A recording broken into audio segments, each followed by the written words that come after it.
There's no place to escape to. This is the last podcast. On the left.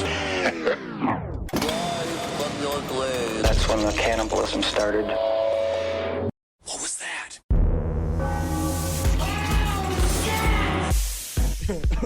Let's do a game of zip, zap, zap. Zip, zap, zap. That's what you want to do? Yeah, zip, zap, zip. Zip. No. Zip, zap. Zap. Zap. No. Zap. Zip, zap. It's nope. Zip. I fucking got an Uzi and I shoot you in the dick. Whoa. Like that? Is it like, you know, when you play like rock, paper, scissors, then the kid's like, dynamite. Yeah, I do think kids nowadays are playing like Uzi, handgun, or grenade. And I'm not sure. I guess Uzi beats grenade, but grenade beats handgun. Mm-hmm. An Uzi definitely beats gun use instructor. That's for certain. Holy Lord. Saw that video. That hero That guy 9-year-old. didn't stand a fucking chance. Well, I would say when you give a Uzi to a 9-year-old, step back. Don't put your face right in front of where the gun is. It's kind of like that. It's like if you give a mouse a cookie. Right. You remember that book? It's like that. Mm-hmm. But in the end of the Give a Mouse a Cookie, I don't remember. It's been a long time since I read it. Does it kill the family? Yes, the cookie was full of drugs and other psychedelics, and then the mouse freaks out and gnaws down your face. I just saw the cat. The cat is like 10 times its size, and it's got an Abraham Lincoln's face to it. And I just gotta fucking kill it. I gotta kill it. An Abraham Lincoln-looking cat. Murder it. Welcome to the show, everyone. That's Marcus Parks. I'm Ben Kissel. We're joined from all the way from beautiful Los Angeles by a fella. It is raccoon adventurer Henry Zabrowski. I will put this way. So I'm now living in Silver Lake, California, which is very friendly, sort of hipster community out here in Los Angeles. But what I will say is that number one, people are suspiciously nice. Oh, I hate that. Someone gave me their table at breakfast. What do you mean? They were like literally like, "Oh, you need a table. Oh, we should have been done anyway. You can sit at our table." They're cultists. They're all cultists. Exactly. They're trying to recruit you into some disgusting sex ring. And it's working. And second of all, the Hitler mustache is making a big return. I thought Michael Jordan was the only one that could pull off that Hitler mustache. No. Now you got kids with fucking like a weird Coca-Cola shirt on with a tiny little Hitler mustache and like and the gelled hair. They're dressing actively like Hitler out here. They're fine with it. Also, the raccoons do literally roam the streets at night, in roving packs. And I was told to get a stick because sometimes they will attack you on the street. You're told to get a raccoon stick.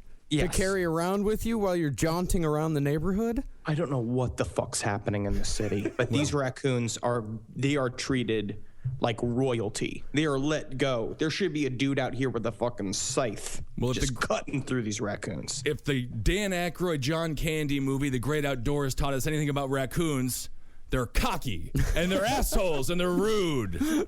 I'm very excited about today's episode. This is going to be, it's a two-parter. This is the first half of chemical testing in the U.S. government. A little bit different than MK Ultra. This is about really finding the best chemicals to destroy the most amount of people. And who do we practice on? Our own soldiers.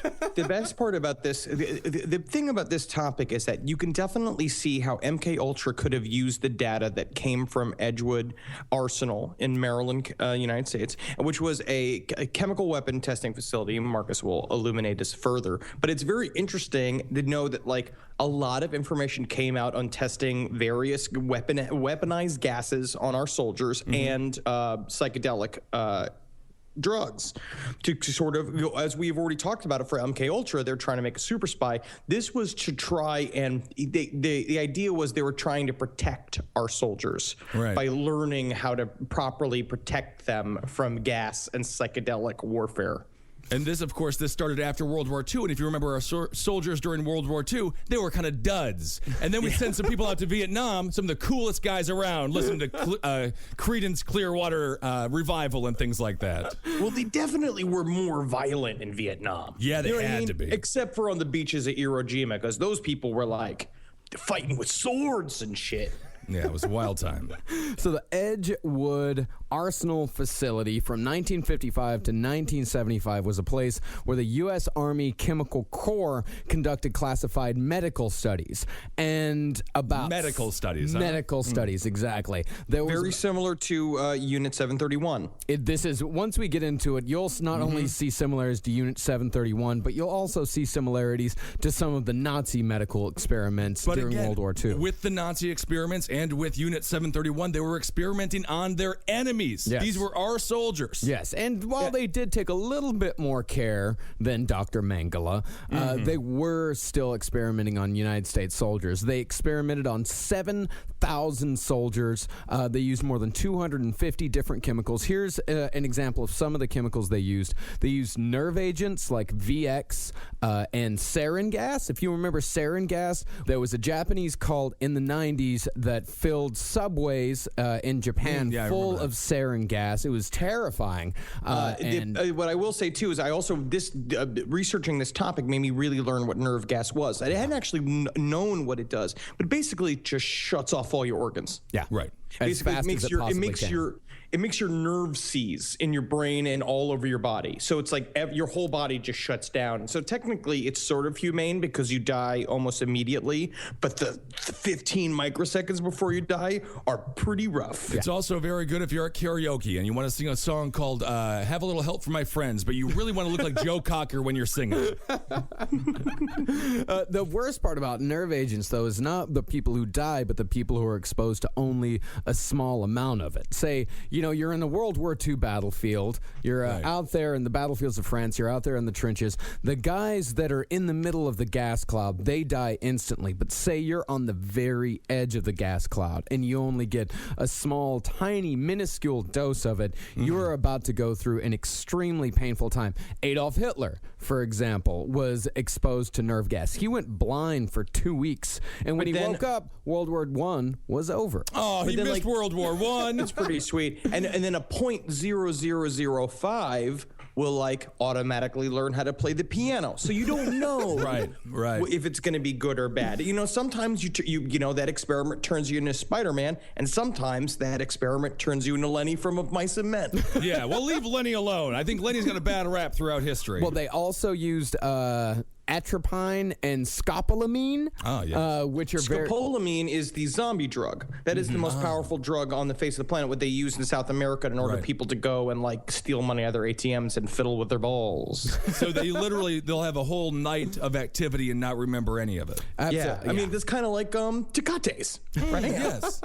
Tecates and 2 or 3 Xanax, and then you hit a bowl, and then the next thing you know, you've signed up for a blood drive. Mr. Zabrowski, I don't think we're going to need your blood here. You're highly intoxicated, and you're currently you're drinking some of it. But I have all this blood. It's in me. You're right. No, you're just cutting yourself right now, sir. They use irritants and riot control agents, tear gas, and the like. Of course, they used LSD, cannabinoids. They used pot, but they used highly concentrated THC, what we call oils today. Red oil. Yeah, red oil. And they used PCP. We'll get into that later. So much fun. Yeah, it's really so much fun. That's really funny what they do with the PCP. And they also used a chemical compound called BZ, which is extremely powerful. The effects last over a period of 3 days, and we're going to get into how they use that to really fuck with soldiers during certain tests. And how is this different than a weekend at Charlie Sheen's house? That is voluntary, and I think you know what you're going into with Charlie Sheen's house. That's true. Yeah. But Jenna Jameson isn't there just telling everybody how things used to be. And of course, they also experimented with alcohol and caffeine on those guys, although that was definitely on the lower end of the spectrum. Yeah, and I will say that I'm doing tests pretty similar to Edgewood in that effect in my apartment here in Silver Lake, California. Right. So some guys were just full of LSD, other guys were sarin, and other guys just walked out of there being like, I love Colombian coffee. I can't get enough of Colombian grade coffee. Yes, I gotta tell you, I can't tell any difference between the crystals and the ground coffee. This is unbelievable. That guy went on to become CEO of Folgers. Yeah, Edgewood went on to make all of those gotcha commercials from the 1980s, switching crystals for real coffee. Edgewood did actually do some good things. Before we get into the terrible stuff, Edgewood did do a couple of things to advance the cause of humanity. They were the first to design Kevlar vests, bulletproof vests. And they learned that the hard way each time. That's the problem with that experiment. Well, we shot one guy without any vest, and then we put a shirt on somebody. They both died. What we need is we definitely just needed it's a clean testing area, so we had to have one with no vest at all. Yeah, what poor sucker has to be the first vest guy? Stand there, we're going to shoot you. No idea if it works yet. All right, well, I've just been a lieutenant here for only 49 years, so I can't believe I remember I was cleaning this floor since you were a baby, Dr. Ketchup. How'd he die? He was a hero. Some of the experiments they used for mustard gas, that was the basis for early cancer chemotherapies. And there was a guy named John Clements. He made a discovery about how surfactants, which, that's detergents, household cleaners, behaved in the lungs, which saved the lives of hundreds of thousands of children. They changed the way a lot of those things were made. These things that were, because in the 50s, we used a lot of stuff that killed a lot of kids. Right. Because we just didn't test it. We didn't really know what it was. We just put a bunch of compounds together, found out that it took a stain out of a carpet and put it on the market. Right. But Now, these were this is my problem. Were we killing kids, or were we making further generations of kids stronger? That's a good point. So the beginnings of Edgewood. Edgewood has been around since the early 1900s. It's been around since World War I, because, of course, World War I was when the most intense bout of chemical warfare that the world has ever seen occurred. Like, it was every single battle. Well, not every single, but most of the trench warfare battles were decided through chemical warfare, and it was horrific. It was the worst deaths imaginable. They also had no idea what they were doing. Gas mask technology was also way far behind, and so No, they it were was just put your underwear on your head. And it's not even that much of an exaggeration. Johnny, you gotta tie that scarf shot. It's like it's a scarf just wrapped around his face. Yeah. It is very, like, they were just shooting this poisonous gas out there, and so basically what Edgewood was started on the basis of was how to make war more humane. Which is fucked up. Yeah. It's very ironic. No, we'll hear much more about the justifications of these people later. This is what an Army private wrote in 1918 concerning Edgewood. He said, Everyone we talked to on the way out here said we were coming to the place that God forgot. They tell tales about men being gassed and burned. Gassed and burned. yeah. You'd get a tight little girl walking around. She'd get all the boys real good, stiff and hard till you. It was this new syndrome. It's called the blue balls. Have you seen it? Your balls become so full of juice and semen they become blue to the texture. Well, it's a torture in and of itself. You're equating mustard gas to blue balls. So 1941, Franklin D. Roosevelt appointed this guy named Alfred Richards, who was a respected pharmacologist, to coordinate wartime medical research. Year after that, Richards decides, okay, we've been testing on animals for a long time, but we really need to use humans. Yep. Who are we going to use? Soldiers. Yep, done testing on those pesky animals. It's time to up your game. Oh, and the testing on animals that they filmed a ton of this stuff. Like all of this stuff that we're going to be talking about today, like this is all well documented. A lot of the research that we got was from an amazing series of New Yorker articles. It was like These baseball. New Yorker articles, and then also this. Hold on 1 second. This is where the testing went up on another level, though, like baseball. Remember, Babe Ruth was playing and Mickey Mantle, but then that was a fine game. What made it better? Jackie Robinson. They're stepping up their game. And also the documentary Bad Trip to Edgewood that features a lot, because they filmed everything. Yes. And they hit it. It's an hour long. It's an hour of basically just pure Edgewood material. And this shit is fucking psychedelic. Just it's watched just like it, yep. the whole thing would be an awesome just backdrop to a party, and you toss some 9-inch nails on it, and you put the documentary on mute, and it's just like, and you get like a girl sidled over, and you like tell her about how like, you know, like sometimes you have dark thoughts, and she's like, I want to help you. Like that'll help you. Yeah, then you end up in a CeeLo Green situation. Oh, no. But that is funny that you mentioned that. And I guess we'll get into more of that in part 2. But the one thing about the bad trip in Edgewood, I think that wasn't so much the drugs. It was the military instructor screaming at him. Acid and just being scolded is awful. Yeah. But we'll talk about that later. Yeah. That'll be in part 2. And if you watch this video, you also see the tests they used involving animals. They did a lot of gas mask tests with goats. For some reason, it's really actually. I mean, a lot of the goats died. Almost all of the goats died.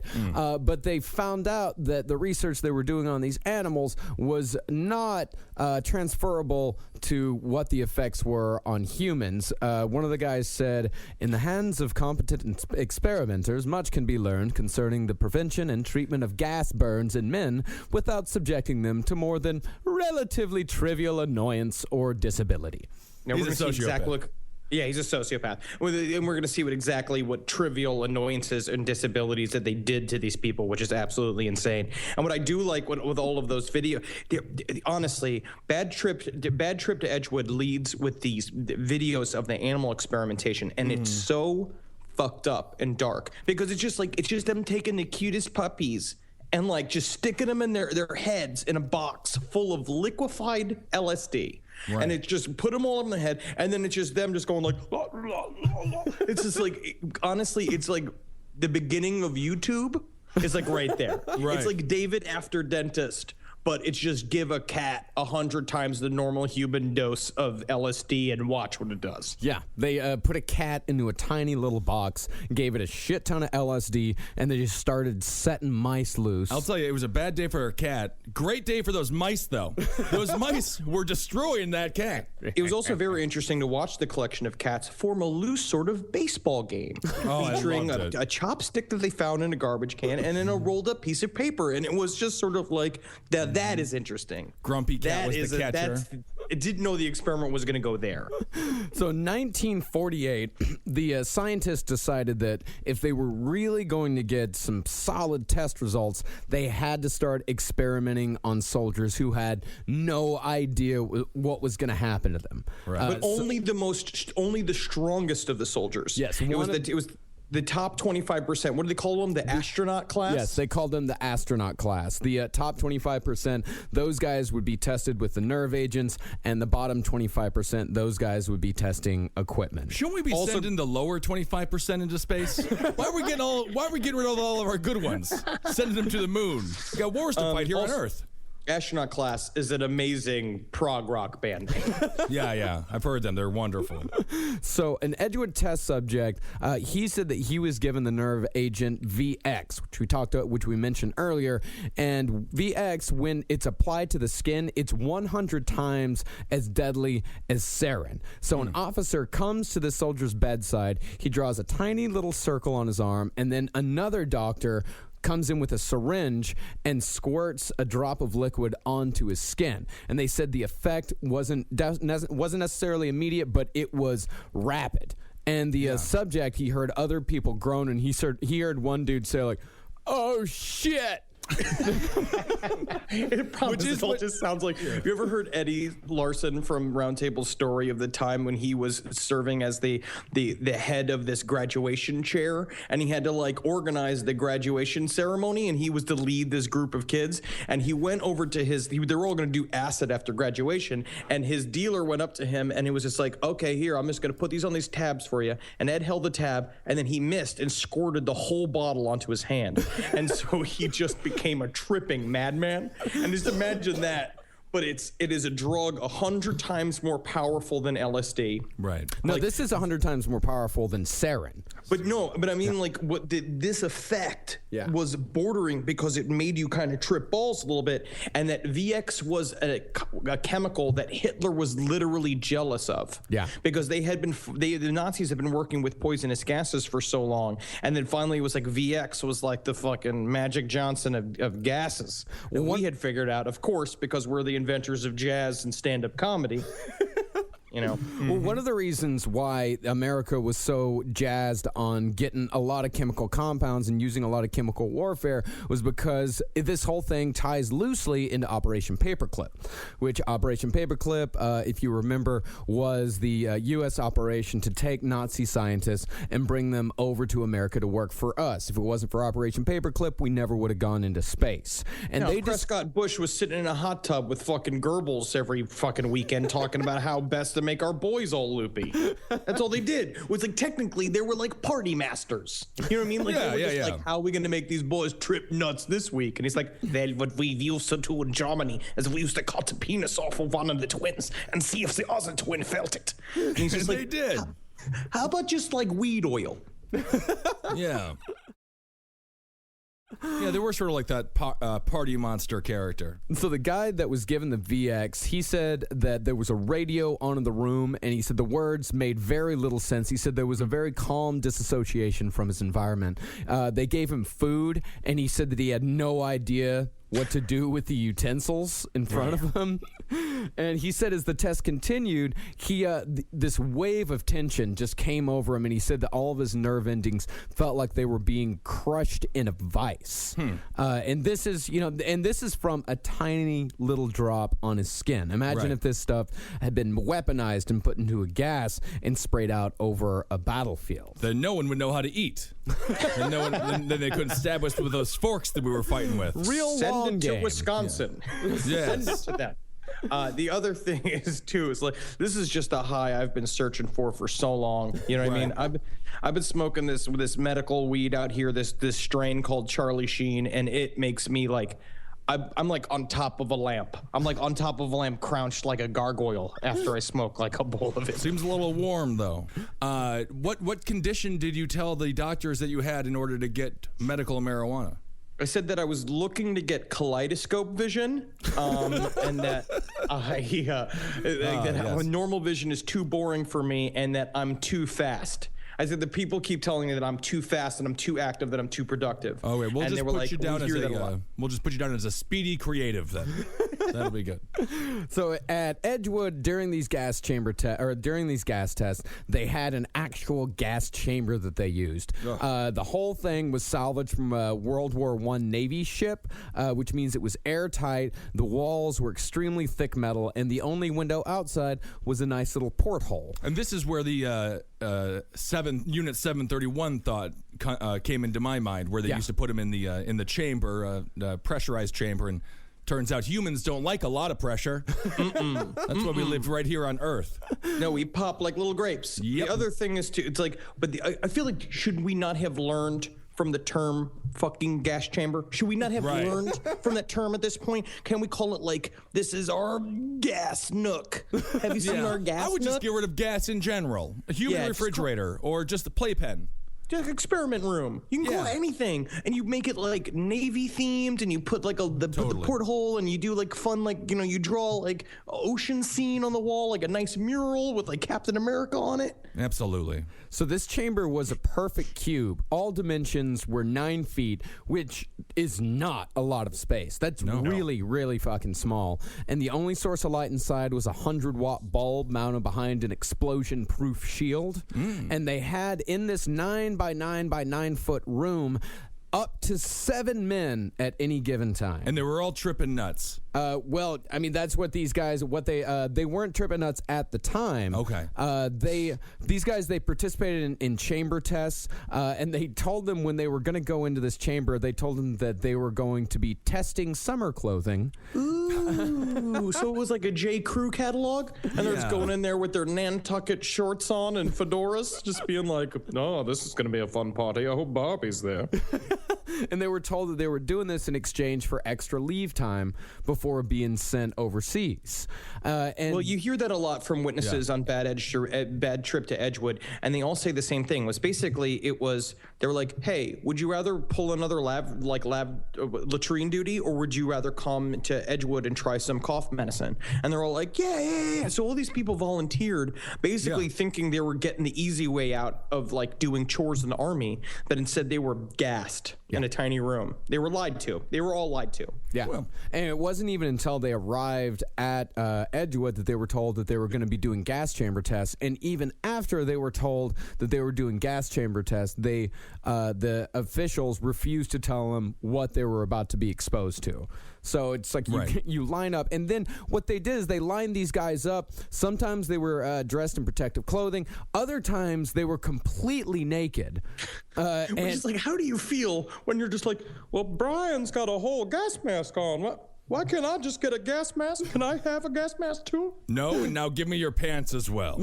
You mean my boss are gonna be out and he literally has a suit of armor on. All nude. So according to the protocol, the door could never be open for longer than 5 seconds. So these guys are lined up, sometimes naked. They have 5 seconds to run inside and get the door shut, because if they didn't get the door shut in time, too much of the gas would go out into the air and the experiment would be ruined.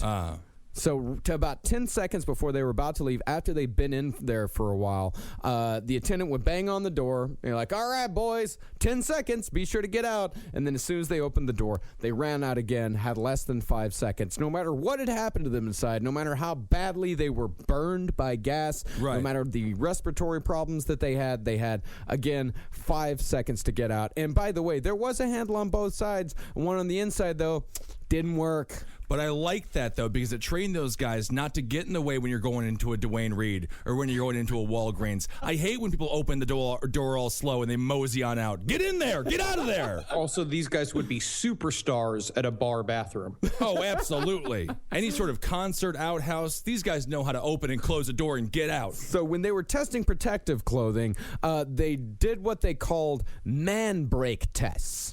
And cool. Oh, that sounds like a great test to be a part of.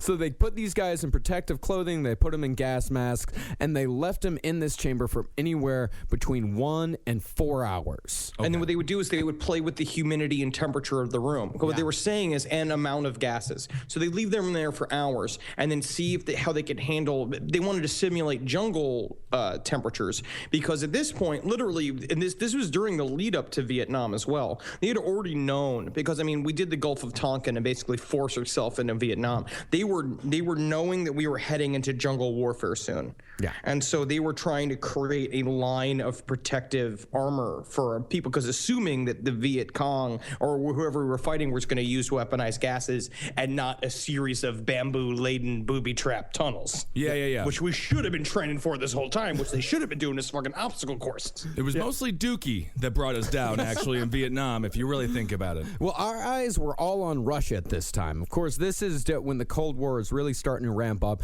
and we knew that Russia was testing chemical weapons just as much as we were, and we knew that they knew that we were testing chemical weapons.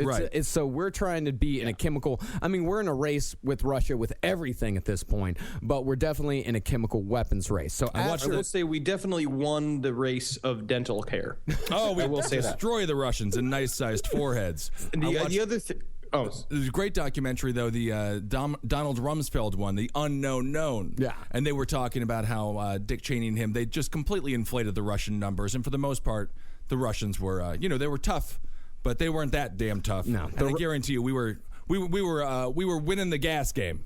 No, the most famous story was when Russian jets would fly off. They would fly off of the tarmac. They'd go to a different location, repaint the whole jet, and then come back and fly that one off again. So they would a cartoon. Yeah, it's like a cartoon. Because they didn't have that many jets. MiGs was what they had, right? Those were the Russian jets. 12 of them. Everybody, and they were only testing this stuff to show the Russians that they were testing it. Yeah. It's all a big, gigantic game, and the people that got punished were the soldiers. Yeah. Well, everybody else was fine. They were all using these guys like fucking pawns. I will say, though, this is not the worst experimentation we've ever seen on soldiers. Most of these people came out of there and were actually okay, and we'll get more into that in part 2. Some of these people were like, can I come back next weekend? I love that LSD. That's what Dr. Ketchum, the guy who was in charge of the LSD test, was like. That was his big point at the end of that trip of Edgewood. He's like, you guys always bring out all these people who say they're all depressed and screwed up, but there are several people who said that it made them pretty groovy. Yeah, well, you know what those people were given? They were given Demerol.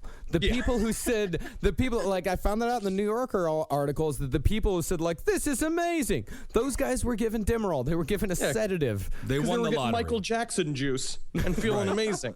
Well, I mean, if you want to talk about, horrible experiments, going back to the gas chambers, these guys, what they would do is they would bring them out of these 4-hour sessions, and then they would examine the bodies of the soldiers, and if there weren't any burns on the soldiers... Private Stevens, why are you rock hard right now? You are. Why do you have the gas chamber? I am loving the gas chamber, and I'm loving being there with all these men.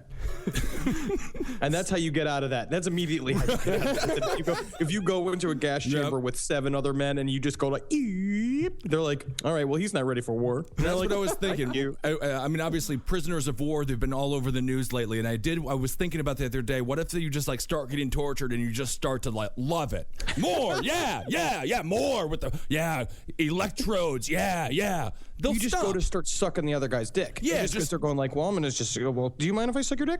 and then you'll be out of there in a second. Oh yeah, they're so homophobic. That's how you get out of all these masculine challenges. Just pretend like they make you aroused. So after they examined these soldiers, if there weren't any burns on their bodies, they ordered them to go back to the gas chamber every single day until they did get burned. And a lot of the tissue damage was all over their bodies. It took more than a month to heal a lot of these guys. And the ones that became sick during these tests, they said that they were threatened with court-martials if they didn't continue to go into the chamber every single day until they did get burned. So by the end of it, they all look like that tan mom from New Jersey who spends half of her life in the old sunning booths. The other thing too is like what they don't talk about here too is this sort of just how it is against the nature of any soldier of any bit of the training to deny what your superior tells you to do. Absolutely. So what Dr. Ketchum also then says later on is that like they had the option to leave. They always had the option to quit, and it's like no, they didn't. No, you don't. No, you were forced to agree. Yeah. And they also say that during these gas chamber tests, that some guys would collapse in the chamber. After they collapsed, they would be dragged away, and they said that they never saw those guys ever again. So it's very likely that a fair amount of guys died during these gas chamber experiments. I doubt they just reassigned them.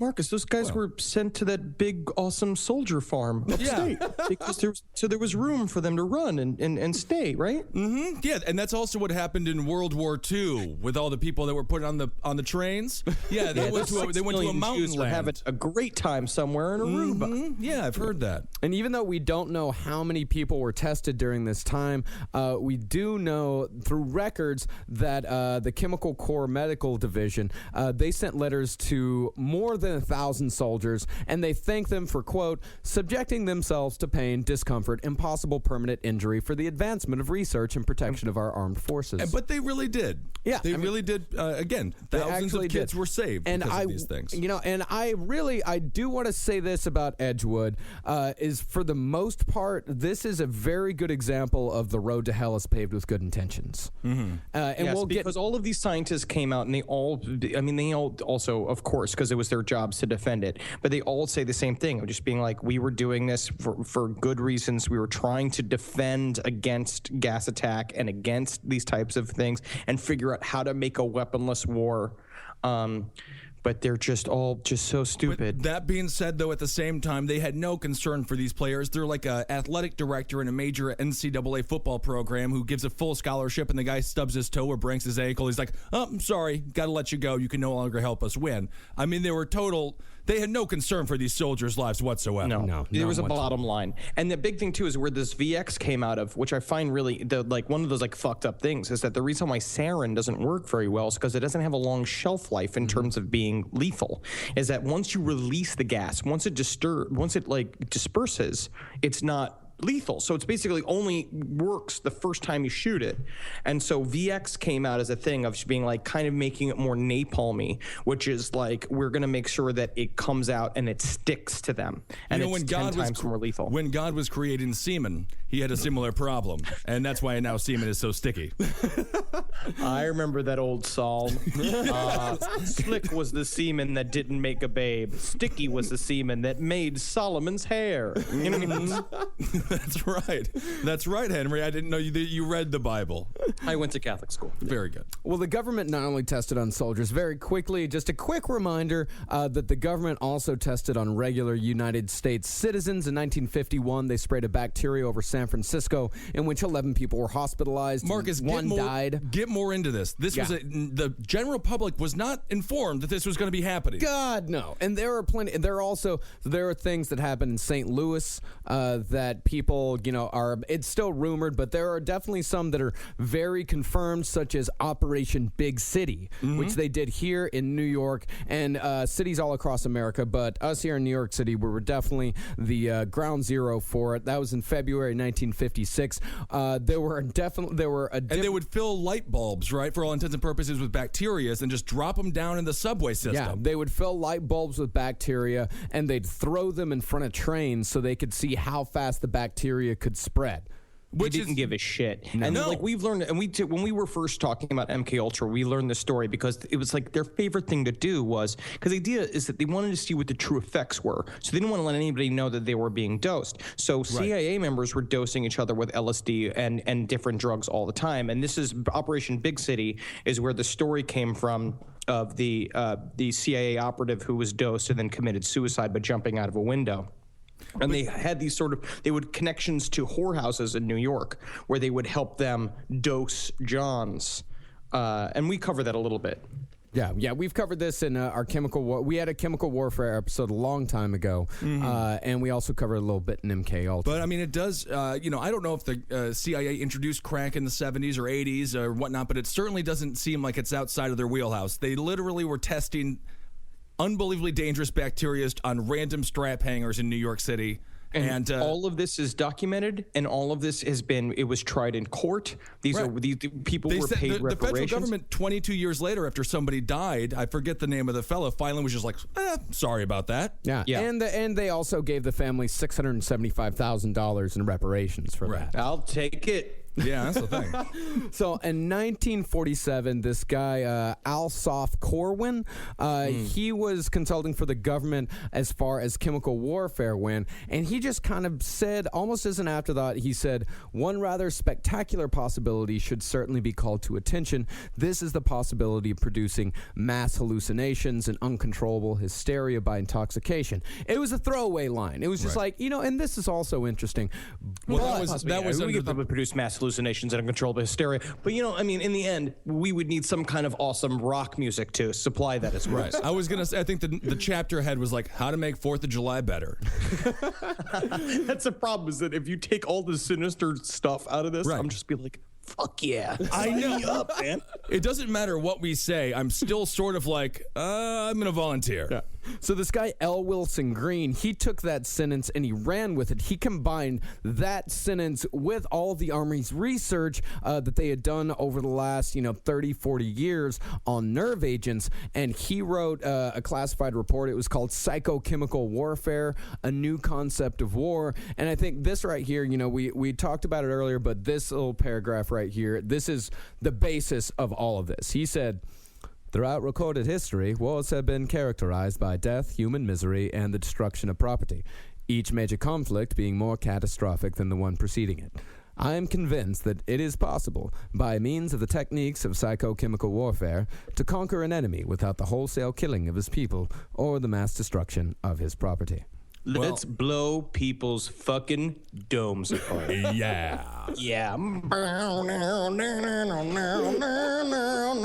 I was just like reading all this last night and just fucking listening. I looked up a bunch of Hendrix and I was just getting high as shit. Yeah. And just listen to Hendrix just going like, woo, woo, I'm working in the army. Well, a lot of people do believe that Jimi Hendrix was a CIA experiment. Yeah, it's very possible. Hey, man, that's a pretty fucking groovy one. And I'll I take would agree. 9 more of them, please. Because it's better than whatever Iggy Azaleas are going on right now. What is the logic here from this guy then? So again, like you were saying, the road to hell is paved with good intentions. He was trying to create a more... He was trying to create a war without killing. So Which he is would just... ridiculous. Everyone just freaks out and starts dropping trow and dancing, or what? He was trying to create a war in which the soldier of the opposing country could be incapacitated, rounded up, and kept imprisoned. Which is interesting because now we're seeing the same thing happening, but it's with technology. So instead of now, it's the way now they're doing the same thing with drones and robots for our soldiers, which is the idea of taking the human element out of war. Because then what you'll do is then war can happen constantly. Oh, yeah. And that's kind of the idea, is that like there is that sort of 1984 edge to this, which is a country is more profitable when it's in wartime. Like, how do we keep war going all the time? Death is very unpopular with the people. They hate seeing 6 million people die because everyone gets all fucking bummed out. So I mean, how it do we depends, make it though. so I don't it's think cool? a lot of people enjoy watching the enemy die, you know? I mean, I think they do, but I mean, the more people die, the less consumers you have. I don't think that they do. They talked about this. That's the reason why there's even right now, there's a controlled effort to make sure that no footage of dead soldiers and dead soldiers in Iraq are shown on American news front. That's like the problem with this sort of like this weird, you'll see it because now what they're doing is like they're letting that ISIS reporter, that the beheading get leaked so that people will rally behind us going to fight ISIS. Well, they will not show American shoulders get murdered because that makes everybody all fucking sad. Yeah, well, it's the difference between Vietnam and the Iraq War. It is In one Vietnam, of the great ironies of the ISIS situation, though. They're always saying that this is an ISIS propaganda film, and it is to some degree. And we're but spreading it works it. the exact same way for us, you know? So the main guy in charge, let's go through some of the scientists that were involved over at Edgewood in these programs. The main guy, his name was Colonel James Ketchum, and he's a guy that is spoken out many a times about the effectiveness of this and how it was a positive force. He even wrote a book in 2006 defending himself as far as his experiments went. But I'll tell you this right here, what he says about the Chechen Moscow theater incident, I think this really sums up a lot of what this guy's all about. If you remember in 2002, some Chechen guerrillas, they seized a theater in Moscow. There were about You're talking 800 about people, not monkeys, right? I'm talking about people. Human beings. Cool. They might be Russian, but they're still people, Henry. It's just saying, it's a gorillas joke. Yeah. Yes, okay. I got it. I got it. I didn't. It went right over my head. Yeah. What do you, real quick, Joe, what do you think about those videos, those ISIS videos? And we'll talk about it on Able Against Top Hat, but do you think those are staged? I think that part of it is, yes. Right? Because there's no way you can behead somebody with that little knife. No, and not that quickly either. Right. It takes dismembering a person is very difficult and very time consuming. And we're helping them make it. I wouldn't be surprised if you got fucking, what's his name back there? You got Francis Ford Coppola filming the whole thing. You think Coppola's in on it? Nah, I think Tom Savini. I think Nicolas Cage would be asking for a role if Coppola was involved. No, they got Tom Savini back there working for him. They've got a gun to his daughter's head. And say, fucking the crotch do it like the from thing. Desperado. The crotch gun from Desperado is like fully loaded, and he's like, we make these for real. Anyway, I apologize. So Ketchum. Yeah, so Ketchum, talking about the Chechen military crisis, these Chechens, they held 800 people hostage, and the Russian military, they flooded this entire place full of gas, and the special forces went in, and they ended up killing 130 citizens in trying to save all of them. But Ketchum said, it's been looked at by some skeptics as a kind of tragedy. They say, look, 130 people died. Well, I think that 130 is better than 800, and it's also better, as a secondary consideration, not to have blown up a beautiful theater. Oh, yes, that's right. It was a shame when they tore the theater down that Abraham Lincoln was shot in. It was a shame to see it go. Another scientist was a guy named Van Murray Sim, and This guy is amazing. He is a character. What was Ketchum's role, though, in the actual experiments? Was he the one who was giving all the doses of LSD? He was the lead scientist. He wasn't the guy in charge of the entire thing, but he was one of the main scientists. And like I said, he's the one that's spoken out about it the most. In defense of it. In defense of it. Right. And He's the guy who I would argue he's the only one working, speaking out in defense of it. Because what he did was, because he likes to say a lot of stuff that the soldiers then refute, where he says that they were given ample time to ask questions, that there was a certain amount of blind testing that had to happen, so they could not let them know exactly what was going on all the time. He said that they technically had the ability to drop out, but no soldier would, because they're trained to obey orders, and it's like, and obey their superiors. Well, and also. Another thing with the dropping out, and a lot of these people who were victims of these experiments, they had extreme psychological damage. But if they would have gone to the doctor would have said, "Get out of here. You're out of the military." And they all had families. It's like any other problem where it's like basically all these guys were kind of promised, hey, when you're out of the army, we'll make sure you're okay after all this, but then none of them did. No, they were just given a bunch of cardboard and crayons to write their homeless signs with. Yeah, there was zero follow-up as far as checking these guys out to making sure they were okay over the years. Zero. So this guy, Van Murray Sim, affectionately known as the Mengele of Edgewood. Then it's the most affectionately you can give that nickname. You know what I mean? Because you can technically call me Mengele of fish tacos, but only because of what I do to him. Yeah, sometimes you mix him with the beef tacos. Just to see what happens. And Van Murray Sim, he was special in the way that he made a point of trying every single drug before they were tested on soldiers. Well, he loved this shit. Oh, right. He loved it. Sometimes when he tested the drugs, all of the doctors at Edgewood would crowd around him, and he would just sit there and say, "Henry, I am trying to defeat the compound." He's a huge dude. He was like over 6. You want to see? He's about Kissel's size. Yeah, he's like bigger than Kissel. Big muscular dude who was just nuts. And they said that he would just take all of these drugs, and the problem was that he would just rip apart the labs because they literally couldn't control him because he was bigger than everybody. Isn't this how the Green Goblin was created? Yes. Yes. So this guy in 1953, he'd been working not only with the military but also with the New York State Psychiatric Institute. He traveled to New York City and he gave a bunch of this compound called EA 1298, which was a version of mescaline, and the doctors who had a secret contract with the U.S. government injected it into a guy named Harold Blower, who was a professional tennis player. Oh. Now that is a bad right turn for a professional tennis player. Technically, you should be doing like camera commercials, like Andre Agassi. Right. And he was actually just in this institute just for depression. It never told that he was part of a military experiment. And what happened to him after he was given this drug? In this order: shock, coma, death. Yeah, he died. He didn't go on to win Wimbledon, huh? Wimbledon. You tell me you kind of tennis player was in Wimbledon. Wimbledon. And even the people at the institute, they didn't know what they were giving this guy. Sim just walked up to him and was like, "Hey, give him this shit, see what happens." And since they had signed a contract, they had no choice but to do it. And one of the researchers actually said, this is a direct quote, he said, "We didn't know whether it was dog piss or what it was that we was giving them." Jesus Christ. Yeah. But also, the thing about these guys, too, is that, I'd like you to remember, every time these guys got a dose of something, it is 100 times more than what you would normally do. Like literally 6 to 100 times. It's pure. Yeah. It's kind of like how when the government does tests on like marijuana and their big things, it's like people who smoke upwards of 10 marijuana cigarettes a day. And it's just like, if I smoke 10 joints a day, I wouldn't move. You might become a great rapper. You never know. Maybe. That was the thing with the monkeys and the marijuana experiment. They just filled that room. They just hotboxed. I mean, no one smokes like that. Liquid LSD. Right. A cloud of liquid LSD that's being forced into your face. Like, it is a great 4th of July. It's really not so much the drugs. It's just the surrounding their surroundings while on these drugs were so. It was a hospital. We'll talk about this later, but definitely, it's all horrible, and you're forced to be doing like weird activities. It's horrible.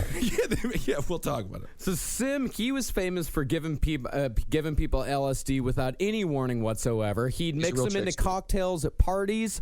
He'd put it into the water supply. Some people, he's an arch villain. No, more of a merry prankster, like a King Kesey type. Put an LSD in the water supply. That's insane. Yep. One test subject that he had euphoria followed by severe depression, anxiety, and panic. Another test subject said that intelligence specialist said that he was blindfolded and placed in an isolation chamber. But not everything that Sim sampled was deadly. He used Demerol constantly. He used LSD many times. He used red oil, which we mentioned earlier. He used that a ton. He once mixed crystallized psilocybin. Yes, all this stuff. He just mixed all of this crystallized psilocybin into just water and just drank. Well, that's the drug that is found in mushrooms. And then he's like, everybody turned green that he saw. And I love this. Like, I feel very light, almost weightless. And for me, that's quite a trick. Oh, yeah.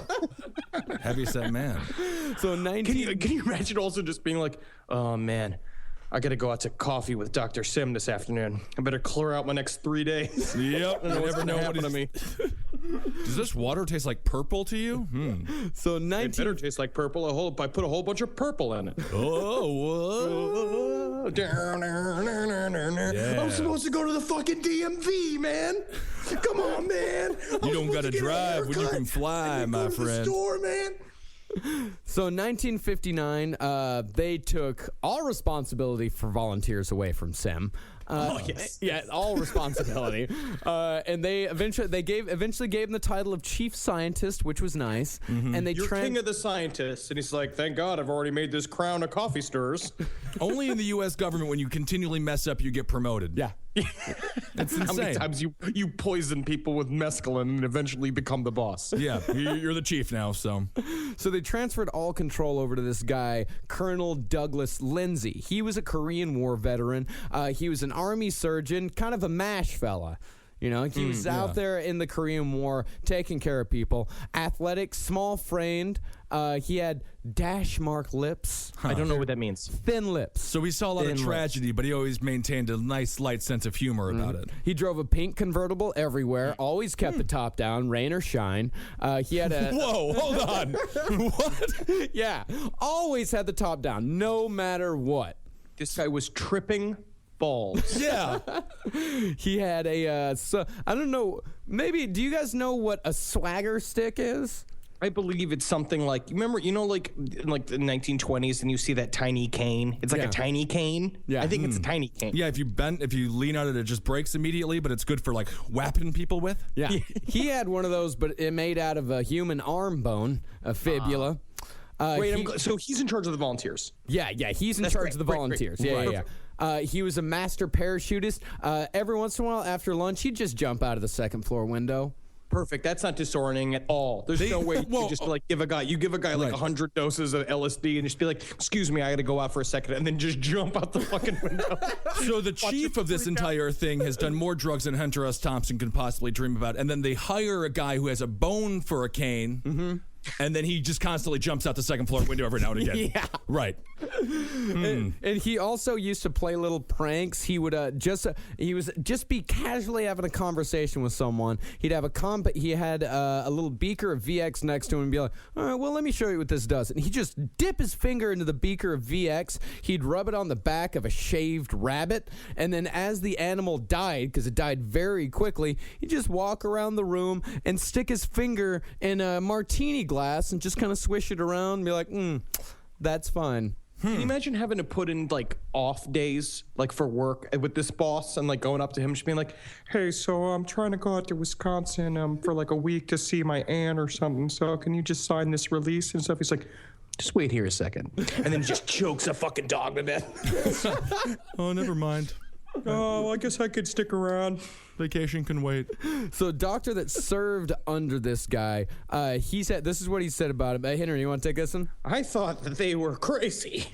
I was going to New York, and Colonel Lindsay tells me, how about taking a vial of nerve gas to New York to make a demonstration? And I'm looking at the guy and thinking, if I have an accident on the thruway, I could kill thousands of people. Thousands of people. I said, no. It's that simple. No, of course not. What are you talking about? And he doesn't even say if he's taken to make a demonstration.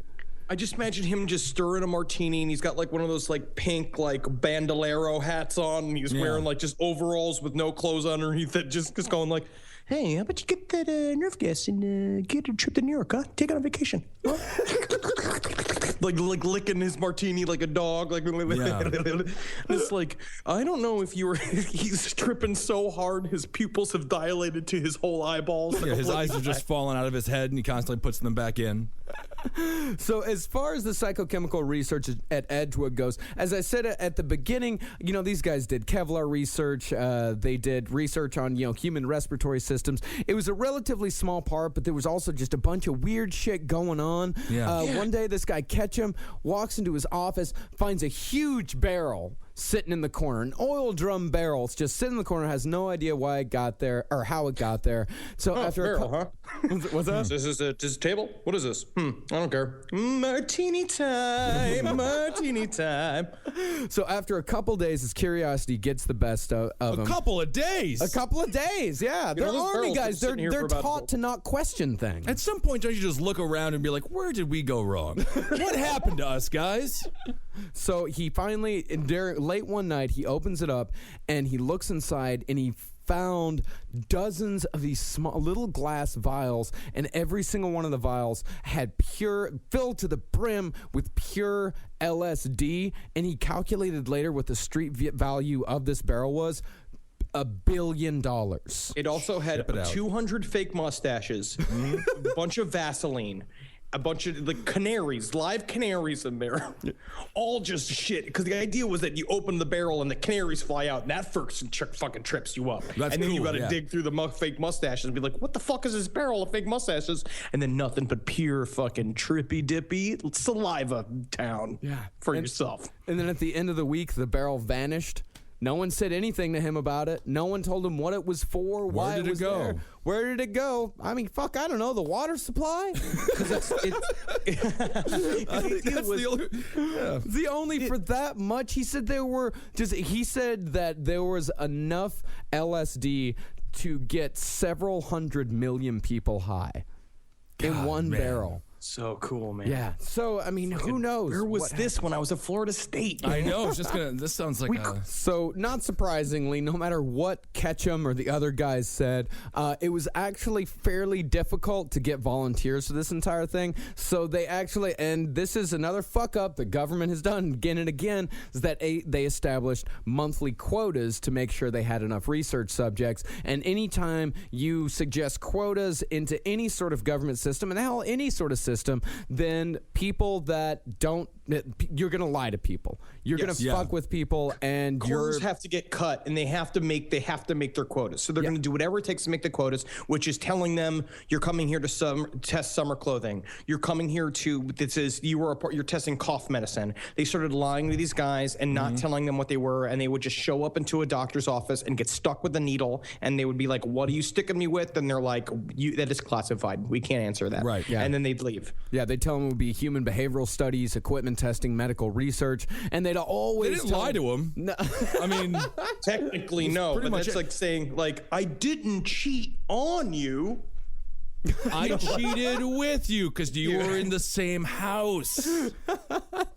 And they'd always tell them, you know what, you're going to get a bunch of shore leave. You're going to get 3 days leave. You're going to be in Maryland. Man, you can go to New York City. You can go to Washington, D.C. You can go to Boston if you want to. I would not go to New York right now. We just gassed the streets in New York. So you want to go to Boston, maybe. That would be good. Yep. And anytime that they left the entire time, they get a letter of commendation. And not only that, they'd also get time away from Vietnam. They wouldn't have to. You get 2 weeks away from Vietnam, and they tell you you're just going to be hanging out. You're going to get a shitload of leave. You're going to take that. And they say, like, oh, yeah, all you got to do is you got to put on a gas mask hat, and you're going to be running around. No, it'll be fine. Don't worry about it. Man, those guys were really damned if they do, huh? Damned if they don't. Vietnam or going and getting drugged up by the U.S. government. Yeah. I'll tell you, my dad had my dad volunteered for Vietnam to get away from his horrible family, and then they just put him on a submarine looking at Cuba, and he literally lived like McHale's Navy. They just like played pranks and got drunk, and and the commander would just grind him in like Zabrowski. When they actually did tell them that they were about to get something like fairly serious, I could say like, okay, we're going to give you this gas. However, the worst that's going to happen, you might get a runny nose, your chest might be a little tight. It'll be fine. Possible death. Yeah, and this guy, John Ross, in 1961, he said that he was given Soman, which is another nerve agent, and he said only when the needle was already in his arm did he overhear a doctor saying, you know what, that's actually lethal. That could be lethal. He's like putting it, like, Johnson, what is this thing? It's like, I don't know, I think it may be lethal. I'm not really sure. Well, so anyway, you guys want to go out for lunch after this, or? What was that? What was that? Oh, nothing, nothing, Mr. Ross. Absolutely nothing. Don't worry. There's nothing. I mean, there's something kind of lethal about this. I'm not really sure what it is, but it's fine. It's fine. It's maple syrup. We're putting maple syrup in you. So, Andrew, do you want to read the what John Ross said? What actually happened to him? I started having convulsions. I started vomiting. One of the guys standing over me said, "We gave you a little too much." They told me to walk it off. I started to panic. I thought I was going to die. Yeah. And for years, and then Dean Warmer came in and shut down the whole operation. This animal house has to go. It really does have that kind of atmosphere. It has a frat house feel to the whole thing. It's like a wacky madcap John Landis movie. It really is. Yeah. But it just destroyed these guys' lives. Yeah. So hard. Yeah. And on the next episode, we're going to get into the actual LSD experiments. We're going to get into how badly these guys were fucked up for decades afterwards, and finally the government getting a little bit of comeuppance for what they actually did. Yeah. All right, well, let's just leave it there. Very informative so stuff. this week, I'm glad if you were sober, it's a good one to be sober for because you got some information. But next week, when that episode comes out, before you even fucking open up your computer, you're going to want to roll up a fucking thick old horse leg for yourself and put it down yourself into your throat hole because we are going to trip you the fuck out because these guys tripped nuts. When you hear some of these testimonies, it's pretty fucking incredible. I mean, yeah, it honestly could be. It's either a rock and roll documentary, like when Janis Joplin and the whole gang was on that train going through Canada. I love that. And they're just stoned off their asses. Yes. Or a terrible government military experiment gone awfully wrong. Yeah. It's kind of if you've ever done acid before, imagine doing acid in a tiny concrete cube while an army guy asks you to do math. Right. Well, I did do acid once in a tiny concrete dorm room while my gay friend asked me why I found him attractive or did not find him attractive. Weird. Yeah. That's bad. It was fun. I liked his hair, but I didn't like his arms. Penis. Yeah, penis. I don't know. I forgot how I got out of that one. We watched a bunch of pro wrestling videos. Weird. That's giving him the wrong impression. It doesn't matter, Henry. I was young. All right. Well, that's it for this week. Don't forget to go to cavecomedyradio.com/last podcast on the left and donate to the show. You can donate anything you want. Even $1 helps, but if you donate $25 or more or $40 or more for international orders, you get a free Last Podcast on the Left t-shirt. And we just ordered the t-shirts. They'll be in here in a couple of weeks. And as soon as we get them, we're going to do as quick of a turnaround as we can. So if you ordered t-shirts first run, you should have them within, I hope, 3 weeks to a month. Very soon. They are very fucking soon. Badass. And we're going to have other t-shirts coming out in the future. You guys, thank you so much to the people who already donated. It means a lot to us. It's helping us do some stuff around the office. It's not just buying a kegerator. No, we haven't even bought that yet.